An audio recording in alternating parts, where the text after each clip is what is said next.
invest in and follow principles. That has proved to be pretty successful. This landlord's gonna make almost $2 million over the next 12 years for doing something one time. And that's like residual. This guy's got another 7 retail spaces and he's got 10 stories of apartments above it. And I'm like, man, I'm on the wrong side of the coin, right? I need to own real estate, not broker it. You start doing deals that are absolutely life-changing, like that put you on the path for intergenerational wealth. Welcome to the Real Estate Home Runs podcast. I am your host, Louis Van der Horst. This is a podcast for busy professionals who want to learn about passive income producing strategies that have helped others crush it in the real estate world. Whether you are a new or seasoned real estate investor, this is the podcast for you. Carlos, thank you for joining us. Thank you for having me. Appreciate the opportunity. Yeah. So tell us about yourself, what do you do, and how you got started with your real estate journey. So it goes back a little ways. I'm not going to bore you with all that, but I was, before real estate, I was in the motorcycle business, and in the 2008, 2009 economy, when it kind of the bottom fell out of it, I quickly learned that I was in the wrong business in regards to needs versus wants. I was in the want business. And when the economy and everything goes down the drain, right? Everybody needs housing, they need food, they need the basics. They didn't need a motorcycle, they didn't need a RV, they didn't need an ATV. So I quickly learned at that time that I needed to be in the need business. Didn't really know much about real estate. My mom was actually a mortgage broker, but I never really paid attention to real estate. So I was kind of, I forced myself to start reading books and getting knowledgeable about real estate. And I started like almost everybody starts, right? Single family, flipping. I even got my real estate license. This was back in 2011. So 2, 3, 4 years down the road, I was flipping houses, wholesaling some houses, selling real estate, starting a family at the same time. And I always knew that my end goal was going to be buy and hold. And I always wanted to buy and hold bigger units. I never thought I'd be buying bigger units, but I was thinking, quads, duplexes, triplexes, things like that. And that's where my journey kind of started. I educated myself for probably a year or two before I even got into buying real estate. Mm-hmm. So you started with the wholesaling and flipping and then bought your first small apartment? Yeah. So I flipped from 2011 to about 2014 because the market, I always follow markets, right? The market was really, good at where they talk about Warren Buffett, where everybody's leaving, you come in, and where everybody's coming in, you leave, right? So I saw a lot of opportunity where I was at, and everybody was, really running away from it. So I flipped I'd say 2 to 3 houses every year from about 2011 to 14.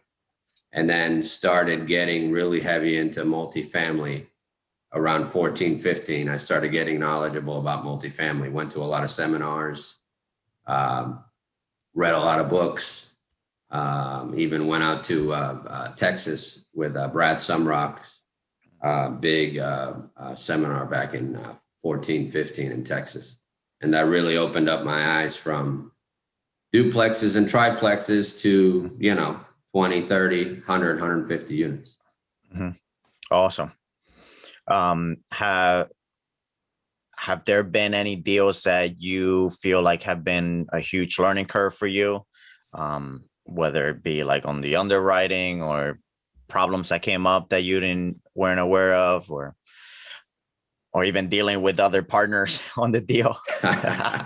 So I'd say every deal has its intricacies, right? You're dealing with, you're dealing with large amounts of money. 2, you're dealing with real estate. 3, you're dealing with personalities when it comes to real estate, right? You're dealing with all sorts of different people. But I always go back to my first deal, which was 20 units here in Charleston, South Carolina. And that deal took like six months to put together just because it was your typical landlord that was older, let somebody else take care of it, ran it down to the ground. And I had to kind of put the entire deal together. Not only was it my first deal, it was a 76-year-old seller that was, you know, threw his hands in and said, I'm done with this. Had no real technology. Like he wouldn't send a contract over email or nothing. I had to literally meet with him and write down a contract in person. You know, everything took forever. Yeah. So while I was learning and my first deal and raising capital and all that, I was literally walking the seller down the sale at the same time. So that deal always comes to mind because it taught me a lot. Yeah. And kind of holding his hand through the whole process. And while I got a good deal, yep. it was a very difficult deal because it was, you know, it had all the bad things. It had really low occupancy. It had a lot of rehab.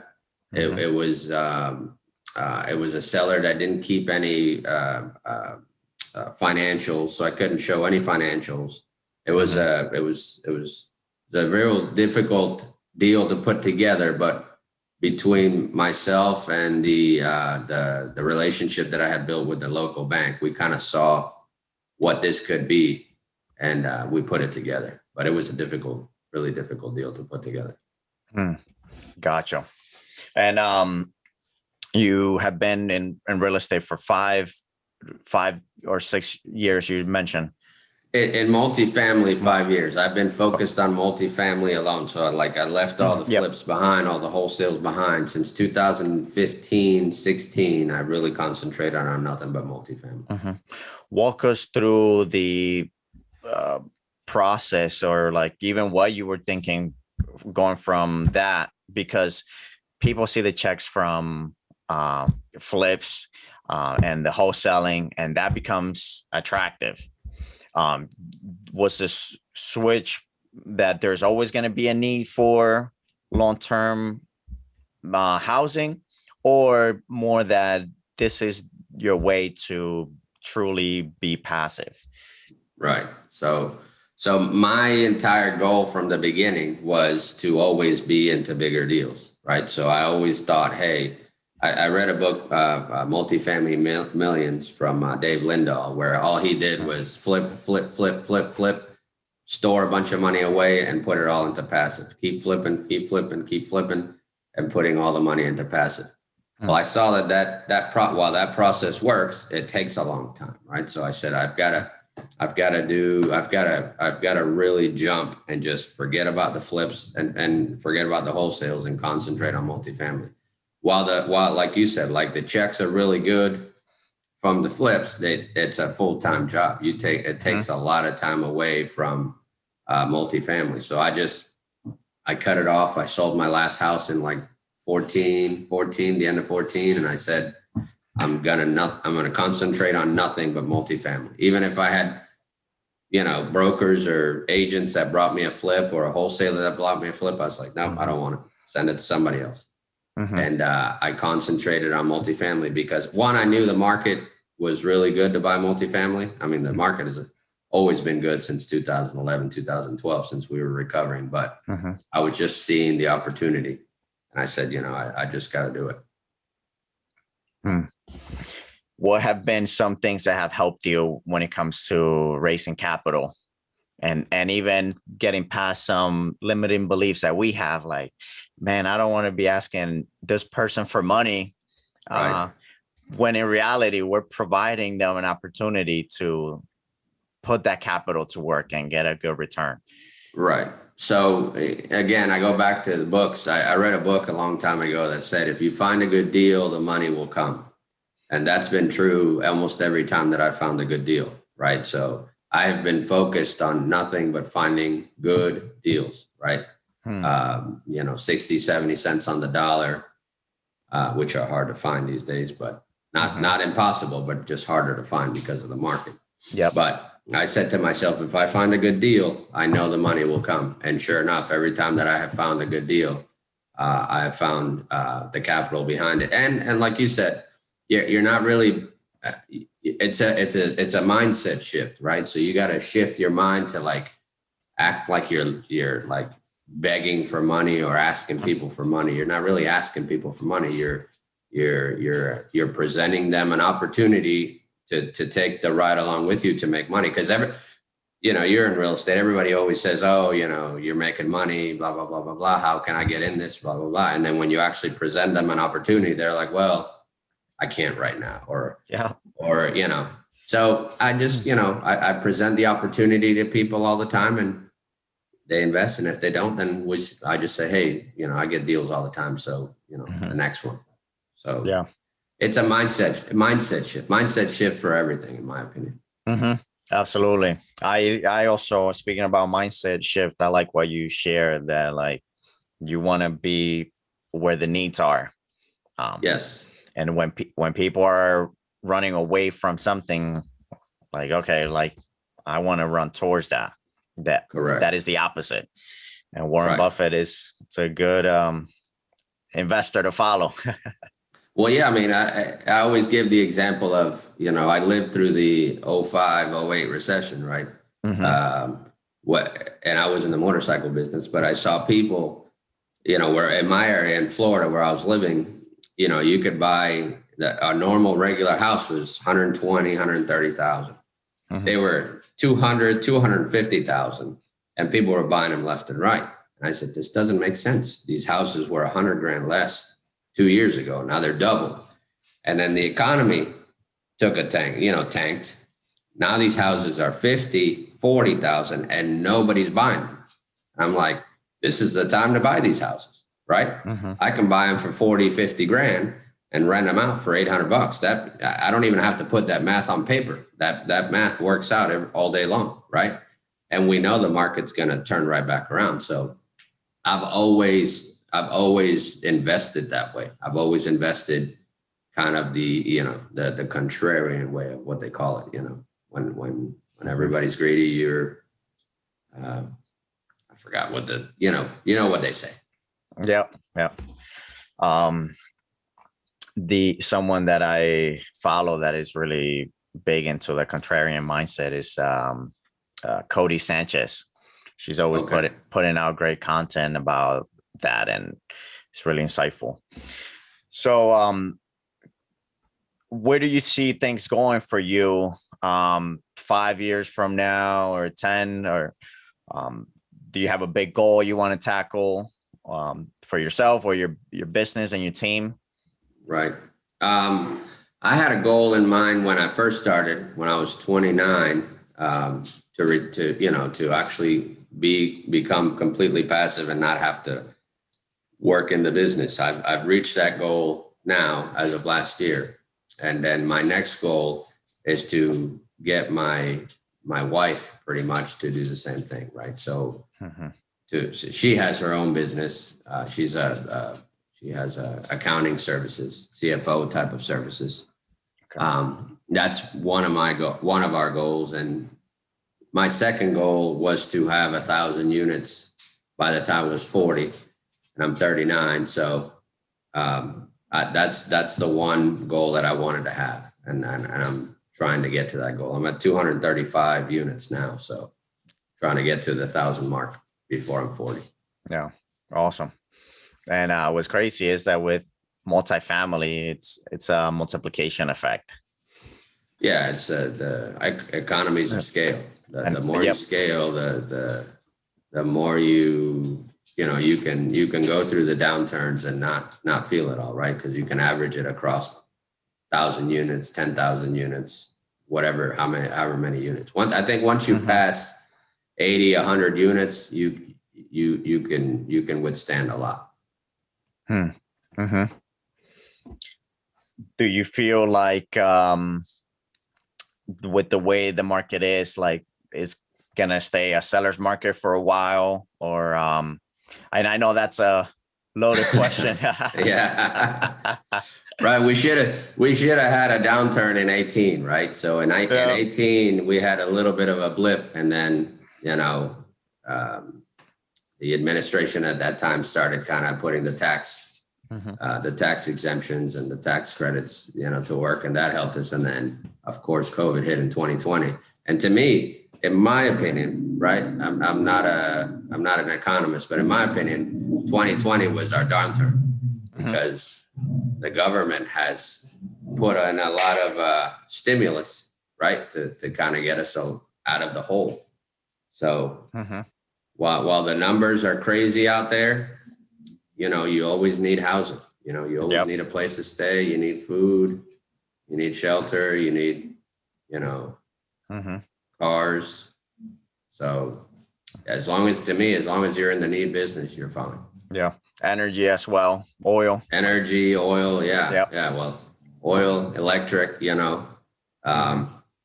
So yeah, you know, again, like as long as you're in the need business and even affordable housing. I mean, there's a lot of investors that I know that are buying, you know, class A type of stuff. Class C stuff is always needed. I mean, there's not enough housing that I could buy in class C stuff that, you know, we all apartments are rented, rent goes higher, it gets rented, rent goes even higher, gets rented, and we're like, where's the ceiling here? And I don't see a ceiling because we're running out of housing. So yeah. And the government, I feel like what they need to do is loosen up restriction on land that is not being developed or anything. Yeah. Because right now there's high demand, but supply is so low all over the country. Right. So yeah, supply and demand will always tell you. Indeed. So what would you say are 3 things that have helped you hit real estate home runs in your life, whether it be from like words of wisdom that someone has shared with you, or quotes, philosophies that you have been living by, or finding deals?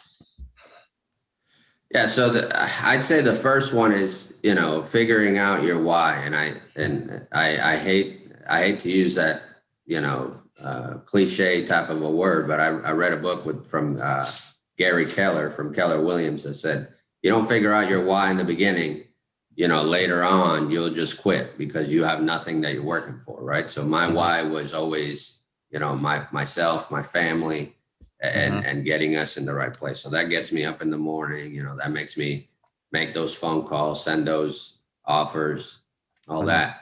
Secondly, getting educated. You know, if you're educated, and I'm not talking about going out and spending 20, 25, 30 grand on a, you know, on a seminar or nothing, but, you know, reading a lot of books, you know, a lot of seminars that are affordable. There's a lot of groups that have affordable, you know, programs and coaching programs.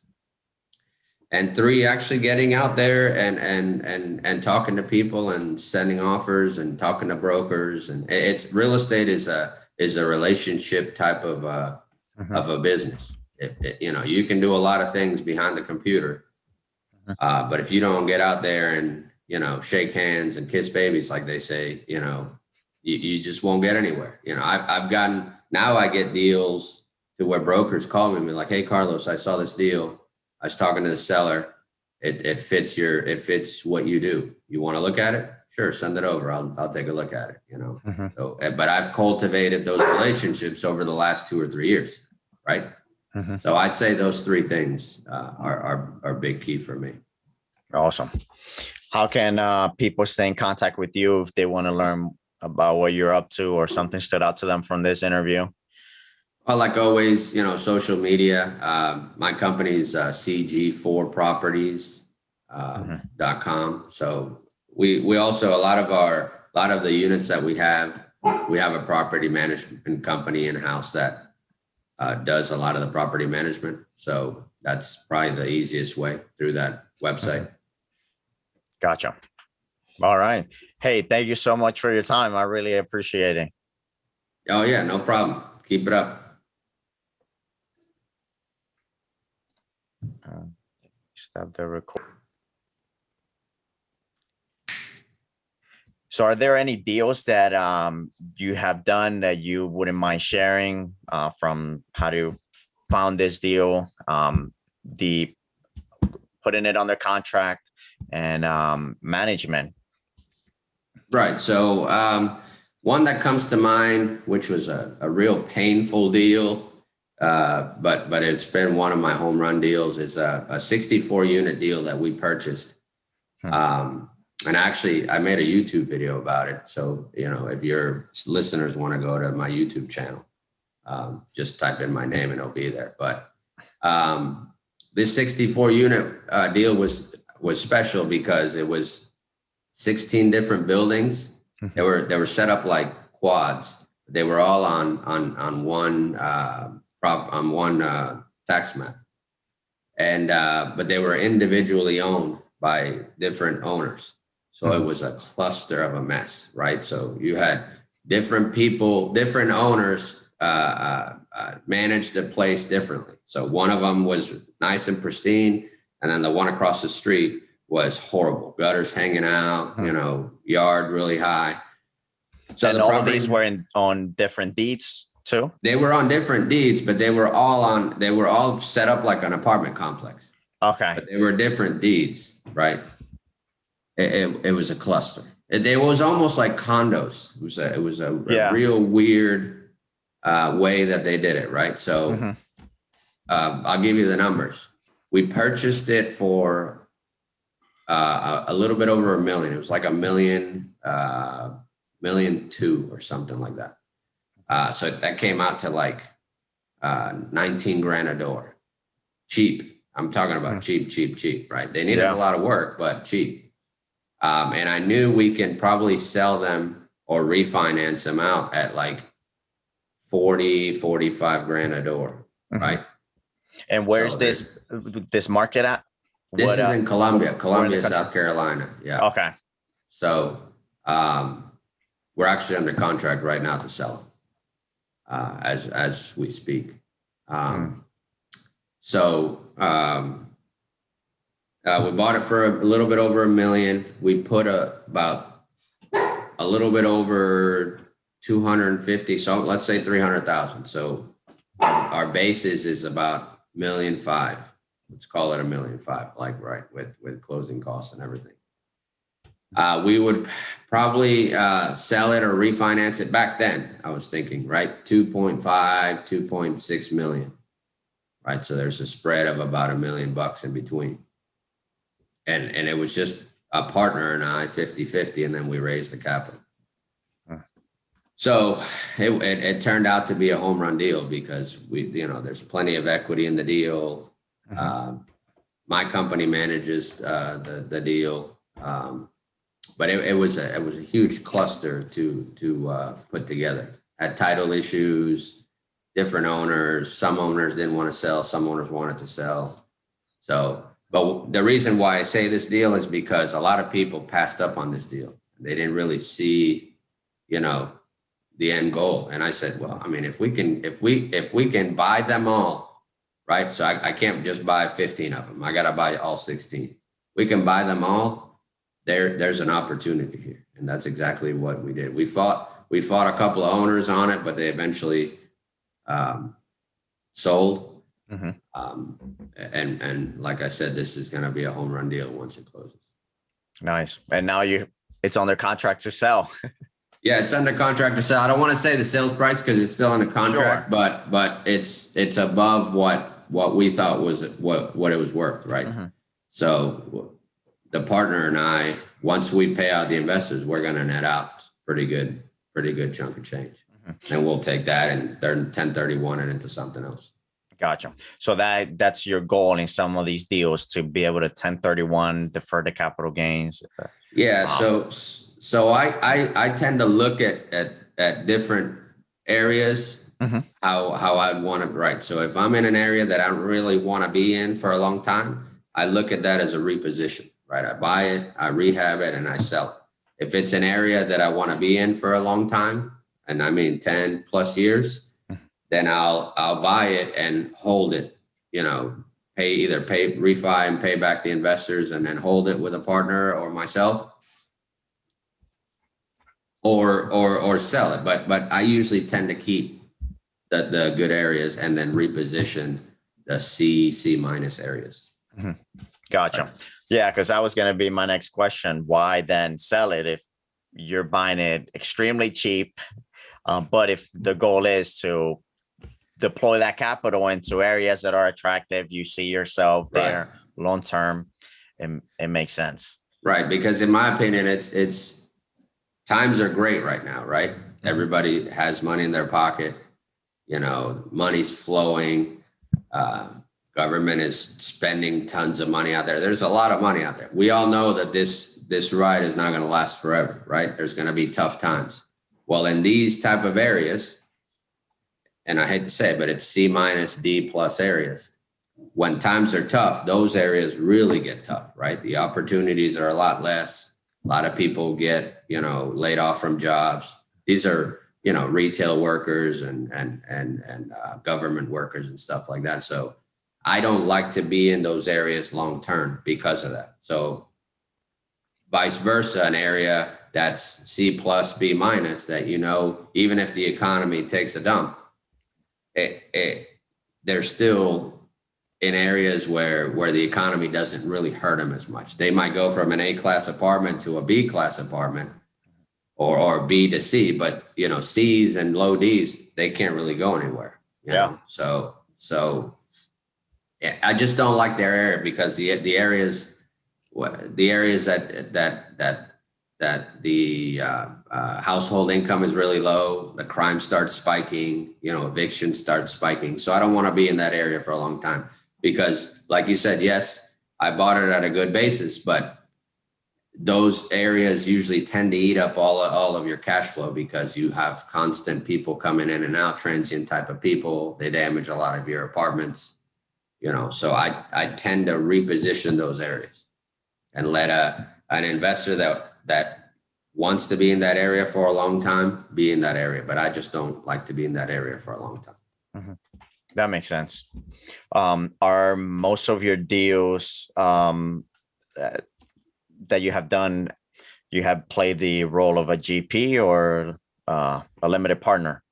Yeah, I've done one as a limited partner. When I first started, I kind of invested a little bit of chunk of change in that deal in Texas, and it was a great deal. But I'm a boots on the ground.